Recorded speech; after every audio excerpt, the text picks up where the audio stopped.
In reading great literature, I become 1,000 men and yet remain myself. This is something that the great thinkers have known for a long time. They know that fiction takes us from being cloistered students of our favourite philosophies and theories to going outside and seeing if they can actually build a road in the real world.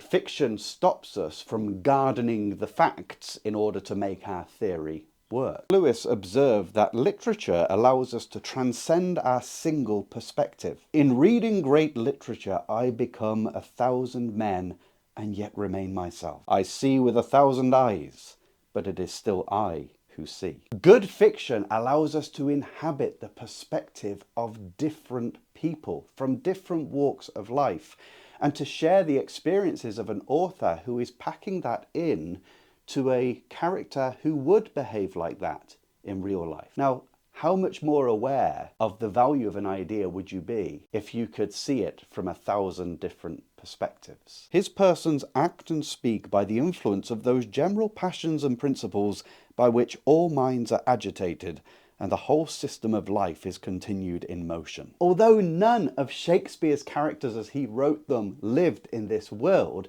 Johnson understood that he had sharpened his imaginative, predictive powers so much that he knew how humans would behave given this set of beliefs, this set of characteristics, or this set of circumstances.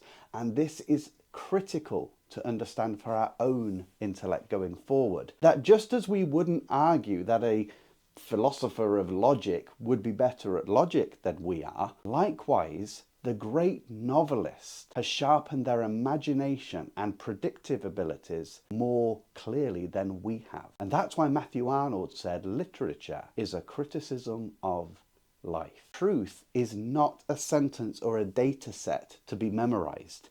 It's more a state to be inhabited. And fiction, the great novelists, can allow you to take a philosophy and put it on like a piece of clothing and inhabit it and walk in the real world wearing it and see whether it holds up or whether it falls apart and disintegrates. Fiction is philosophy's greatest critic.